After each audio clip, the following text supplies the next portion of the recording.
नमस्कार। देश की बात में हाजिर हैं। पहले बात गर्मी की या कहें लू की, जिसके हालात बने हुए हैं, हीट वेव की। दिल्ली में तापमान कहीं 46, 45, 42 डिग्री बताया जा रहा है।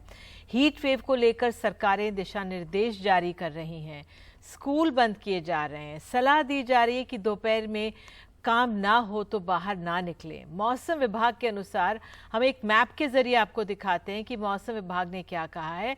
दक्षिण हरियाणा, दक्षिणी उत्तर प्रदेश, पूर्वी राजस्थान, उत्तरी मध्य प्रदेश, पश्चिम बंगाल का गंगा क्षेत्र, झारखंड के कुछ इलाकों में लू के हालात रहेंगे। मौसम विभाग ने हल्का खाना पीने और सूती कपड़े पहनने की सलाह तक दे डाली है। तो आइए इस तरह के हालात जो बने हुए इस पर बात करने के लिए हम डॉक्टर एम महापात्र, महानिदेशक मौसम विभाग, उनसे बात करते हैं। बहुत बहुत धन्यवाद सर जुड़ने के लिए। भयंकर गर्मी पड़ रही है। मौसम विभाग ने इलाकों के बारे में बताया, लेकिन एक तरह से कहा जा रहा है कई और इलाके इसकी चपेट में हैं। क्या बताएंगे आप दर्शकों को? Past 2 days heat wave conditions prevail कर रहा है। some parts of Rajasthan, Haryana और Delhi, west UP and parts of northern parts of Madhya Pradesh. आज भी ये हीट वेव कंडीशंस जारी है, मगर कल से हीट वेव कंडीशंस एबेटमेंट शुरू होगा, क्योंकि एक वेस्टर्न डिस्टर्बेंस अभी नॉर्थ वेस्ट इंडिया के ऊपर मूवमेंट होने का प्रेडिक्शन किया गया है। 23 तारीख शाम से नॉर्थ ईस्ट इंडिया में कहीं कहीं बारिश शुरू होगा और 24 तारीख और 25 तारीख में लगभग सभी जगह पर बारिश होने का संभावना है, जैसे कि Jammu and Kashmir, Ladakh, Punjab, Haryana, Chandigarh, Delhi, Rajasthan and west UP. और ये बारिश के साथ साथ लाइटनिंग हो सकता है और थंडरस्टॉर्म से कभी कभी गस्टिनेस और स्क्वाली विंड स्पीड 50 से 60 किलोमीटर प्रति घंटा देखने को मिल सकता है। तो इसकी वजह से जो टेम्परेचर अभी है कल से फॉल होना शुरू करेगा और परसों से कोई हीट वेव कंडीशंस नहीं रहेगा नॉर्थ ईस्ट इंडिया में। ये रेनफॉल एक्टिविटी 26 तक जारी रहेगा नॉर्थ ईस्ट इंडिया में, इसलिए 27-28 तक at least further heat wave conditions नहीं होगा। ये इसके तो बाद फिर टेम्परेचर राइज होगा। जी ठीक है, उसके बाद राइज होगा। लेकिन आपने एक राहत की खबर ये दी है कि कल से मौसम बदलने वाला है। तो अगर इतनी तेज गर्मी के बाद कल से मौसम इतना बदल जाएगा कि तेज हवाएं चलेंगी, आज मुश्किल तो कल एक दूसरी तरह की मुश्किल होने वाली है। जी, वो जो तेज हवा चलेगा वो दिन भर के रात भर नहीं चलेगा। वो ओकेजनली जब थंडरस्टॉर्म होगा, इसके साथ साथ थंडर स्क्वाल होता है, माने स्क्वाली विंड होता है, माने all of a sudden wind speed बढ़ जाता है। 1-2 मिनट तक वो विंड स्पीड रहता है, फिर इसके बाद विंड स्पीड कम हो जाता है। इसको हम स्क्वाली विंड बोलते हैं। वो स्क्वाल के दौरान कभी कभी विंड स्पीड 50 से 60 किलोमीटर प्रति घंटा हो सकता है और इसकी वजह से कहीं कहीं जो लूज स्ट्रक्चर है, जैसे कोई होर्डिंग है, ये टीम स्ट्रक्चर, वो इसमें प्रभावित हो सकता है। और कहाँ कहाँ जो स्मॉल ट्रीज है वो ऑपरेटिंग हो सकता है और ट्री ब्रांचेस ब्रेकिंग हो सकता है। इसमें लार्ज स्केल कोई स्ट्रक्चरल डैमेज नहीं होता है, मगर जैसे ही लूज स्ट्रक्चर हो, ये पेड़ की ब्रांचेस हो, ये सभी गिर सकता है। बिल्कुल, तो सावधानी से सड़कों पर चलना होगा। सर, गर्मी के मौसम में लू के बारे में हम बार बार सुनते आए, लेकिन क्या ग्लोबल वार्मिंग की जो हम बात जिस तरह से कर रहे हैं, ऐसे दिन बढ़ रहे हैं जो तपती गर्मी और हीट वेव वाले। एक स्टडी में भारत के लिए कहा गया है कि हीट वेव के कारण 50 सालों में 17,000 लोगों की मौत हुई है। आपका क्या असेसमेंट है? मैं ये प्रश्न का उत्तर देने से पहले थोड़ी वेस्टर्न डिस्टर्बेंस जो आ रहे हैं 23 शाम से 26 तारीख तक इसका असर देखने को मिलेगा। इसमें 24 और 25 तारीख में जैसे हमने बता रहा था कि थंडर स्क्वाल वगैरह के साथ साथ कहीं कहीं हैवी रेनफॉल यानी 7 सेंटीमीटर से ज़्यादा बारिश हो सकता है। जो एरिया है Punjab, north Haryana, some parts of Rajasthan in northern part और जम्मू एंड कश्मीर का सदर्न पार्ट्स, हिमाचल प्रदेश के सदर्न पार्ट्स में हो सकता है। इसीलिए जो खेती वगैरह है इसमें भी इसमें प्रभावित हो सकता है। अभी जो आपका प्रश्न रहा कि जो हीट वेव कंडीशन से तो क्लाइमेट चेंज की वजह से फ्रीक्वेंसी, इंटेंसिटी और ड्यूरेशन ऑफ हीट वेव लगातार बढ़ रहा है, मगर इसका मतलब है नहीं कि हर साल ये बढ़ता रहेगा। मगर 1970 से आप डाटा देखेंगे अभी तक, इसमें एक ट्रेंड है जिसमें frequency, duration, intensity of heat wave conditions बढ़ रहा है। और ये हीट वेव कंडीशंस बढ़ने के दौरान जो हमारा जो ह्यूमन बॉडी है, ह्यूमन बॉडी का जो सस्टेनेंस है ये प्रभावित होता है। सो प्रिकॉशनरी मेजर्स नहीं लेने से जो लोग ये हीट से एक्सपोज होते हैं इसका मौत हो सकता है, नहीं तो डिजीज भी देखने को मिल सकता है, यानी मोर्टालिटी और मॉर्बिडिटी देखने को मिल सकता है। जैसे आपने बताया कि यस, पूरा दुनिया का बात देखें तो हीट रिलेटेड जो हेल्थ प्रॉब्लम है वो बढ़ रहा है। मगर इंडिया की बात करें, ये गुड न्यूज़ है कि इंडिया में जो बेस्ट जो seamless early warning system introduce किया गया हीट वेव के लिए, और इसको बेस करके जो हीट एक्शन प्लान देश में लागू किया गया, इसके वजह से 2015 के बाद जो लॉस हो रहा था वो लॉस काफ़ी तक हम कम कर चुके हैं। फॉर एग्जाम्पल 2015 का जो हीट वेव कंडीशंस देश में देखने को मिला था उसमें लगभग 2000 लोगों का मृत्यु हुआ था। और अभी आप देखेंगे जो हीट वेव कंडीशंस आ रहे हैं हर साल, इसमें डेथ्स कभी 100 से ज़्यादा हुआ ही नहीं, 100 के अंदर लिमिटेड रहा, कभी 10 एंड 20 भी हुआ है। मगर ये जो हीट एक्शन प्लान है इसको हम हर साल अपडेट करना चाहिए और इसको पूरी देश में इसको लागू करना चाहिए। जैसे कि जो हीट कोर जोन एरिया है, जो नॉर्थ इंडिया होता है, सेंट्रल इंडिया होता है, और अभी देखने को मिला है कि जो सदर्न पेनिनसुला है इसका जो नॉर्दर्न पार्ट्स है, जैसे तेलंगाना, ये महाराष्ट्र और नॉर्दर्न पार्ट्स ऑफ कर्नाटक, वहाँ भी हीट वेव कंडीशंस देखने को मिल रहा है। इसलिए हमको heat action plan district wise और हर सिटी वाइज इसको तैयार रखना पड़ेगा। और एट द सेम टाइम जो हमारा अर्ली वार्निंग सिस्टम है हम इसको मजबूत कर रहे हैं। जैसे पहले हम सिर्फ टेम्परेचर का फोरकास्ट वार्निंग दे रहे थे, और इस साल आप देखेंगे टेम्परेचर के साथ साथ ह्यूमिडिटी का फोरकास्ट दे रहे हैं, विंड स्पीड का फोरकास्ट दे रहे हैं, जो हीट वेव का इम्पैक्ट को ज़्यादा एडवर्सली इम्पैक्ट माने प्रभावित करता है। सभी को हम प्रभाव देते हुए फोरकास्ट हम भी हीट स्ट्रेस का कैलकुलेशन कर रहे हैं और हीट इंडेक्स का पूर्वानुमान में दे रहे हैं। बिल्कुल, यही मैं कह रही थी, जिस तरह से आपने तेलंगाना का जिक्र किया कि एक भारत का काफ़ी बड़ा हिस्सा है जो इस बढ़ते तापमान से प्रभावित हो रहा है। तो महापात्रा जी, आखिरी सवाल, किसानों के लिए क्या? अब अचानक बारिश हो जाती है, इतनी तेज़ गर्मी हो जाती है, उनकी वो फंस गए इसके बीच में, उनकी फसलें खराब हो रही हैं, तो क्या बदलाव उनको करना पड़ेगा? क्या सुझाव आप दे सकते हैं? किसानों के लिए हमारा यही सुझाव है कि एक तो है कि जो हीट वेव हो रहा है, तापमान बढ़ जाता है, इसमें जो स्टैंडिंग क्रॉप होता है ये फिर वेजिटेबल स्टेज में है तो ज़्यादा इरिगेशन का ज़रूरत पड़ता है। और जैसे ये देखना चाहिए कि जैसे सॉइल का जो मॉइस्चर वो डेटरेट ना करे। दूसरा बात है कि ये हार्वेस्टिंग स्टेज में है, फ्लावरिंग स्टेज में है तो इरिगेशन करना पड़ेगा, नहीं तो क्या होता है कि इमेच्योर स्टेज में ये हार्वेस्ट हो जाता है, मैंने इसमें क्या है कि जो यील्ड होता है वो यील्ड कम हो जाता है। और दूसरा बात है कि हमारा जो फार्मर्स है वो सभी एक्सपोज्ड होते हैं वेदर कंडीशंस को। ये भी दिखाया गया कि जितना लॉस ऑफ लाइफ्स होते हैं लाइटनिंग के, इसमें ज़्यादातर फार्मर्स होते हैं, क्योंकि वो फार्मर्स सभी फील्ड में होते हैं, क्रॉप फील्ड में होते हैं। इसलिए लाइटनिंग का जो अनुमान दिया जाता है इसको सुनिए, और इसके साथ साथ जो डूज एंड डोंट्स है इसको पालन करिए।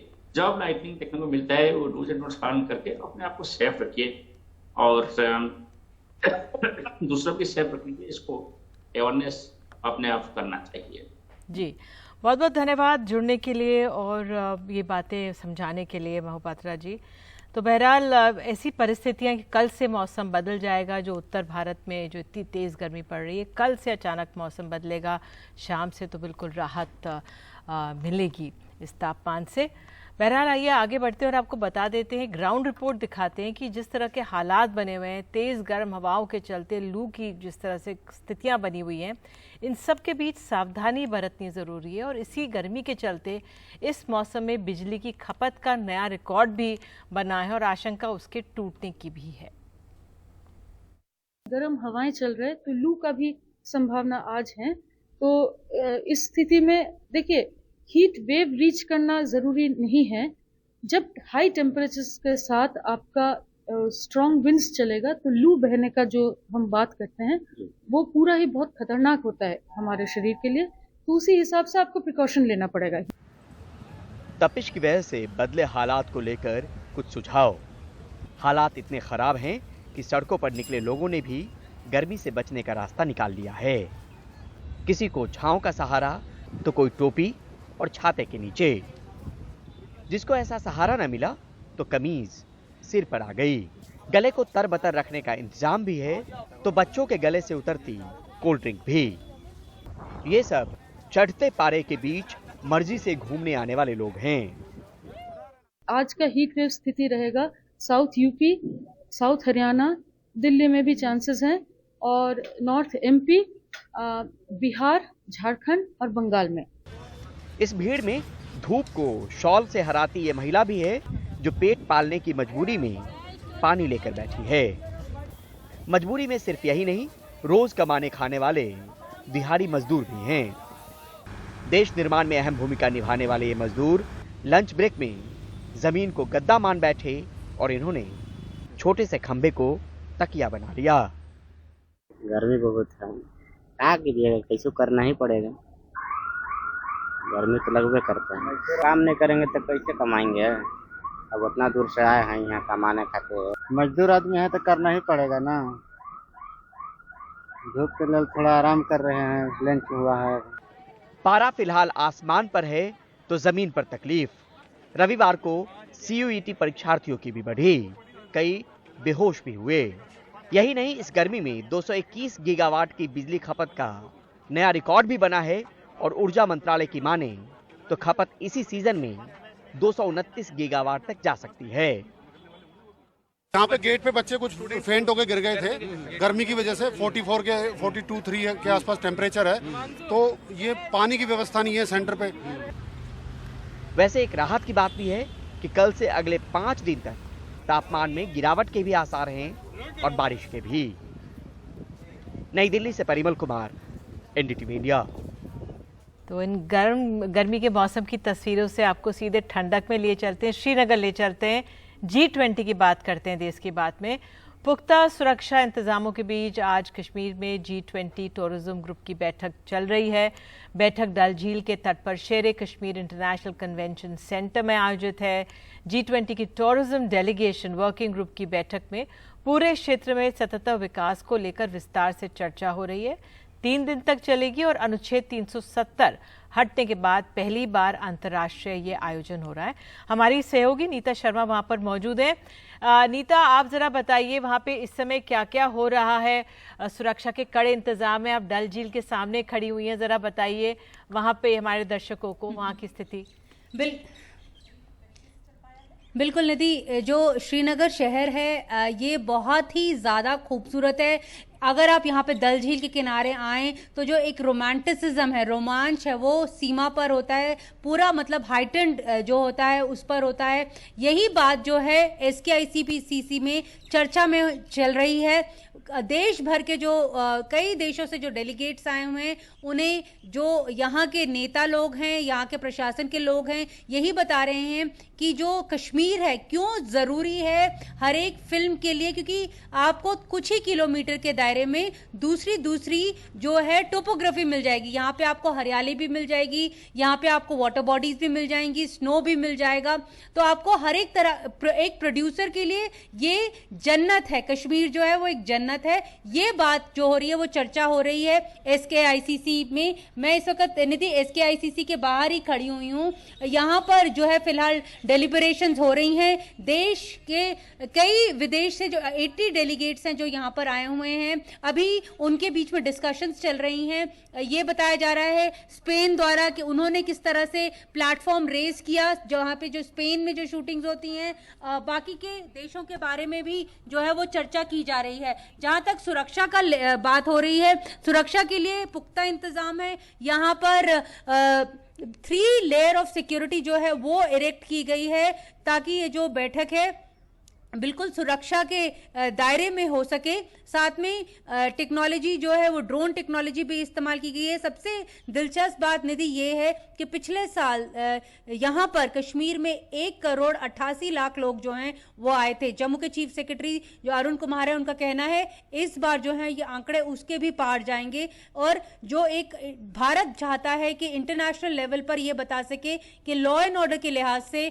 जम्मू एंड कश्मीर कितना स्टेबल हो गया है, वो इसी बात की तस्दीक इस बात से होती है कि जो फॉरेन डेलीगेट्स हैं, फॉरेनर्स जो हैं, वो भी इस बार काफी संख्या में यहाँ पर पहुंच रहे हैं। जितने भी G20 के देश हैं, इनमें लगभग 80% GDP वर्ल्ड की ये लोग कंट्रीब्यूट करते हैं। तो ऐसे में एक स्ट्रैटेजी ये लोग बनाने की कोशिश कर रहे हैं ताकि जो कश्मीर का जो टूरिज्म है उसे और ज्यादा प्रमोट किया जा सके। निधि, बहुत बहुत धन्यवाद नीता इस तमाम जानकारी के लिए, इन दृश्यों के लिए। कुछ देर पहले बिहार के मुख्यमंत्री नीतीश कुमार आज कांग्रेस के नेताओं से मिले। मल्लिकार्जुन खड़गे, नीतीश कुमार के बीच मुलाकात समाप्त हो गई है। केसी वेणुगोपाल और ललन सिंह ने कहा है कि विपक्षी एकता को मजबूत करने पर बात हुई है। राहुल गांधी भी यहाँ पर मौजूद हैं, तेजस्वी यादव भी इस मुलाकात में मौजूद थे। तो अब बहुत जल्द एक और मीटिंग होगी। तिथि और जगह का ऐलान 1 या 2 दिन के भीतर होगा। आइए चलते हैं अपने सहयोगी राजीव रंजन के पास। और राजीव, तो बताइए इस बैठक में क्या हुआ, क्या निकल कर आया?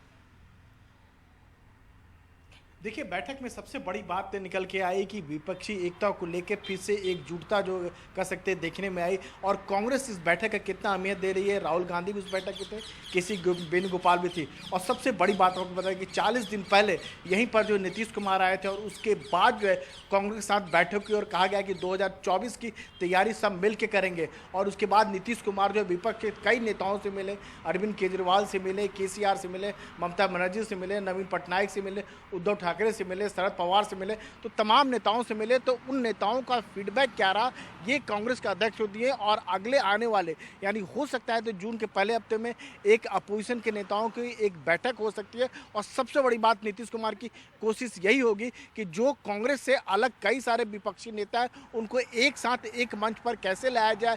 KCR की बात करें, ममता बनर्जी की बात करें और अरविंद केजरीवाल जैसे नेताओं की बात करें। तो जी बिल्कुल, बहुत बहुत धन्यवाद राजीव इस जानकारी के लिए। और आइए देश की बात में अब हम आपको लिए चलते हैं कर्नाटक। बात कर्नाटक की करते हैं। वहाँ पे नई सरकार बनी है, लेकिन कर्नाटक के मुख्यमंत्री सिद्धरमैया के खिलाफ पोस्ट डालना सरकारी स्कूल के एक शिक्षक को महंगा पड़ गया है। उसे सस्पेंड कर दिया गया है। अब बीजेपी और कांग्रेस दोनों ने एक दूसरे के खिलाफ मोर्चा खोल दिया है। इस फेसबुक पोस्ट के लिए एक शिक्षक को सस्पेंड किया गया। MG शांतामूर्ति हुसूर दुर्गा के सरकारी स्कूल में एक शिक्षक हैं। इस पोस्ट में उन्होंने लिखा कि सिद्धरमैया इस राज्य को और कर्जे में डुबोने आए हैं। उन्होंने अलग अलग मुख्यमंत्रियों के काल में कर्ज कितना बढ़ा इसका ब्यौरा भी दिया। इसमें लिखा है कि 2013 में जगदीश शेट्टर ने जब मुख्यमंत्री के तौर पर गद्दी सिद्धरमैया को सौंपी थी तब कर्ज 13,464 करोड़ था।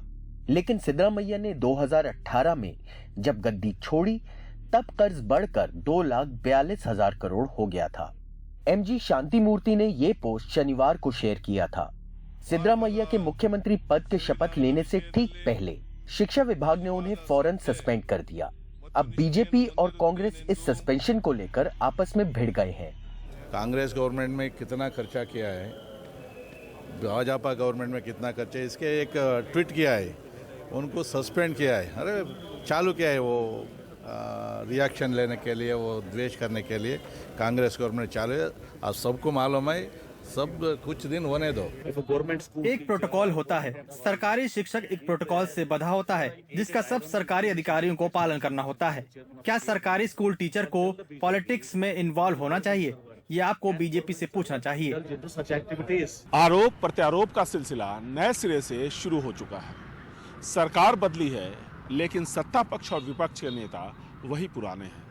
ऐसे में महंगाई, बेरोजगारी और इंफ्रास्ट्रक्चर से जुड़े जनहित के मुद्दे पीछे छूटते नजर आ रहे हैं। बेंगलुरु से कैमरामैन गोविंद मूर्ति के साथ निहाल खिदवई, NDTV इंडिया। और देश की बात में बात मणिपुर की। मणिपुर में एक बार फिर से हालात तनावपूर्ण हो गए हैं। राजधानी के चेक्कान इलाके में तनाव है। सेना और अर्धसैनिक बलों को हालात पर काबू पाने के लिए बुला लिया गया है।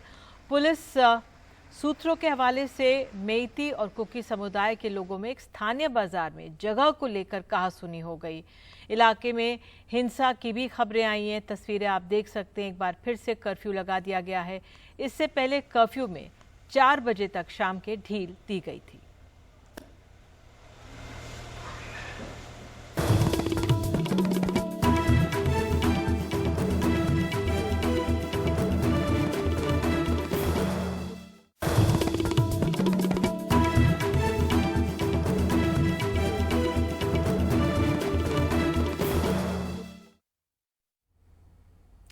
तो बात मुंबई से जुड़ी हुई। बॉम्बे हाई कोर्ट ने आर्यन खान ड्रग्स मामले की जांच करने वाले अधिकारी समीर वानखेड़े को फटकार लगाई है कि उसके और शाहरुख खान के बीच की चैट मीडिया में कैसे लीक हो गई।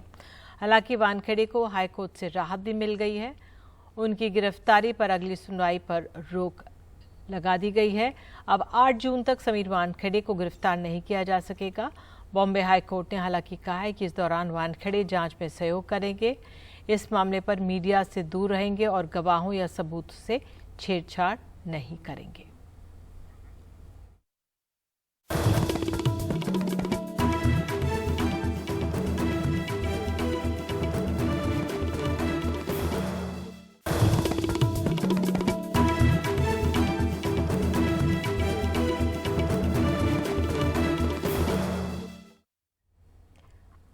2016 की नोटबंदी के समय सोना खरीद में दिखी तेजी क्या 2000 के नोट वापसी के दौरान भी दिख रही है? शुक्रवार के ऐलान के बाद से सोने की कीमतों में उछाल है, लेकिन ग्राहकों की संख्या में कितनी बढ़ोतरी हुई है? आइए आपको दिखाते हैं मुंबई के जवेरी बाजार से ग्राउंड रिपोर्ट। जवेरी बाजार में प्रतिदिन करीब 200 करोड़ रुपए के सोने चांदी का कारोबार होता है। 2000 रुपए के नोटों की वापसी क्या सराफा कारोबारियों के लिए आपदा में अवसर लेकर आई है? मुंबई के 150 साल पुराने सोने चांदी के बाजार जवेरी मार्केट में कुछ कारोबारियों की चांदी हो गई है, तो कई ग्राहकों के इंतजार में बैठे हैं। मुंबई के 150 साल पुराने आइकॉनिक जवेरी बाजार में इस वक्त हैं 3000 से भी ज्यादा छोटे बड़े ज्वेलरी शॉप यहाँ पर हैं सोने चांदी के। और ऐसे ही एक शॉप में इस वक्त हम हैं, समझना चाहेंगे कि नोटबंदी के दौरान जिस तरह से भीड़ देखी गई थी ज्वेलरी शॉप्स में, क्या इस बार भी 2000 के नोट की वापसी के बाद थोड़ी बढ़ोतरी कस्टमर्स में दिख रही है? आइए बात करते हैं। कितने फीसदी ग्राहकों की बढ़ोतरी हुई है अगर हम शुक्रवार से अभी तक देखें तो कम से कम जो हम रोज के 10 से 20 कस्टमर देखते थे वो 20 वाले 40 हो गए। अब देख रहे हैं इस समय भी कस्टमरों की भीड़ है, एक तादाद लगी हुई है कस्टमरों की। बिल्कुल हाँ, 100% लोगों के डर है कि भाई रुपया है तो रुपये को कहाँ ले जाए। कैश लेकर ही 2000 का कैश लेकर ही आ रहे हैं। हमको सरकार ने लिमिट दी हुई है 2 लाख के ऊपर आपको पैन कार्ड लेना है, सब डिटेल लेनी है। 2 लाख के अंदर कैश, बिल्कुल KYC 2 लाख की लिमिट है, तो 2 लाख के ऊपर हम जो सोना देते हैं उसमें KYC लेते हैं और 2 लाख के अंदर में हम कैश लेके उनको दे सकते हैं। और इस वक्त कुछ महिला ग्राहक हमारे साथ हैं, उनसे बात करते हैं। खरीदारी चल रही है। मैडम आपका नाम क्या है? प्रिया। हाउसवाइफ है? हाँ, हाउसवाइफ। तो आज की खरीदारी का कोई विशेष कारण? बस वही बच्ची की शादी है, उसके लिए शॉपिंग कर रहे हैं। तो अगर हम आपसे जानकारी ले सकें, ये पेमेंट आप डिजिटल पेमेंट करने वाली हैं या 2000 के कैश? 2000 के कैश। 2000 के कैश में करने वाली हैं। तो आपके पास बचे हुए हैं कैश? लेके आए हैं ना। कितना लेकर आई हैं? 2 लाख लेके। 2 लाख। और कैश बचे हुए आपके पास 2000 के? नहीं है। अच्छा, ये मार्केट में बहुत दिनों से तो 2000 का कैश था नहीं, लेकिन आपने बचा के रखे हुए थे? नहीं थे, आ रहे हैं बिजनेस वाले तो आएंगे ना। तो और सोना खरीदने का प्लान है आपका? नहीं, अभी टाइम नहीं है, ले रहे हैं। तो 2000 की जो और नोट है? नहीं है, बस ये 2 लाख जो बचा के रखा था आपने, आप सोना खरीद रही हैं। 77 साल के इंद्र एम रणावत की ये दुकान 3 पीढ़ियों से जवेरी बाजार में है। कहते हैं कि अब कैश में सोना खरीदने वाले करीब 10% ग्राहक ही बचे हैं। 2000 नोट की वापसी का कोई खास असर नहीं पड़ा। नॉर्मल वे से चल रहा है, कोई ऐसे कस्टमर आ नहीं रहे हैं और पब्लिक 2-2000 के नोट लेके आ नहीं रही है। जनरल अभी पेमेंट ऑनलाइन हो रहा है, जी पेमेंट हो रहा है, कार्ड से डिजिटल पेमेंट कर रहे हैं। अभी कोई ऐसा फर्क नहीं। ग्राहक में कोई बढ़ोतरी आपको नहीं दिख रही है ऐलान के बाद? कुछ नहीं हो रहा है अभी तक, तो 3 दिन में कुछ नहीं हुआ। और कब से आप ये कह रहे हैं कि सब लोग अब डिजिटल पेमेंट यानी कि कैश ट्रांजैक्शन जो एक सोना मार्केट में दिखता था दुकानों पर, वो अब बहुत कम हुआ है? कब से? करीबन 1.5 साल हो गया, 1.5-2 साल से 10-15%। India Boolean and jeweller association limited IBJA के राष्ट्रीय सचिव सुरेंद्र मेहता बताते हैं कि शुक्रवार से अब तक महज 2% ग्राहक ही बढ़े हैं। सोना बाजार में कोई बड़ा रश नहीं दिख रहा। बड़ी वजह सोना खरीद के सख्त नियम भी हैं। कोई रश नहीं है, ऐसी कोई बात नहीं है। यदि आप मुझे परसेंटेज टर्म में पूछे तो मैं ये कहूँगा कि हाँ 2% के आसपास ग्राहकी जरूर बढ़ी होगी। लेकिन ज्वेलरी इंडस्ट्री में सरकार ने 4 मई से एक नया गाइडलाइंस जारी किए थे, मनी लॉन्ड्रिंग के गाइडलाइंस जारी किए थे, जिसके मुताबिक हर कस्टमर को 50,000 रुपये के ऊपर KYC देना है और 2 लाख के ऊपर की खरीद के ऊपर कैश खरीद के ऊपर पैन कार्ड देना है। और यदि कोई कस्टमर 10 लाख के ऊपर का सामान एक साथ में खरीदता है या इन वेरियस ट्रांजैक्शन करके भी वो यदि 10 लाख का खरीदता है तो jeweller is suppose to report this to a financial intelligence unit of government. तो ना तो कस्टमर कोई इस प्रकार के रिस्क लेना चाहते हैं और ज्वेलर तो क्यों रिस्क लेंगे, बिल्कुल ही रिस्क नहीं लेंगे। IBJA से जारी रेट के मुताबिक सराफा बाजारों में 24 कैरेट सोना सोमवार को 485 रुपए प्रति 10 ग्राम महंगा होकर 60,760 रुपए पर खुला। 23 कैरेट सोने का भाव 483 रुपए महंगा होकर 60,517 रुपए प्रति 10 ग्राम पर खुला। तो चांदी 311 रुपए प्रति किलो चढ़कर 72,095 रुपए पर पहुंचा। 2016 की नोटबंदी में नोट खपाने के लिए सोना बाजार में दिखी तेजी की तुलना में इस बार दौड़ बेहद धीमी है। वैसे जौहरियों को उम्मीद है कि गृहिणियों के पास बचे 2000 के नोट 30 सितंबर तक सोना खरीद में थोड़ी दिलचस्पी बनाए रख सकते हैं। मुंबई से कैमरामैन प्रवीण जी रोहित के साथ पूजा भारद्वाज, NDTV इंडिया।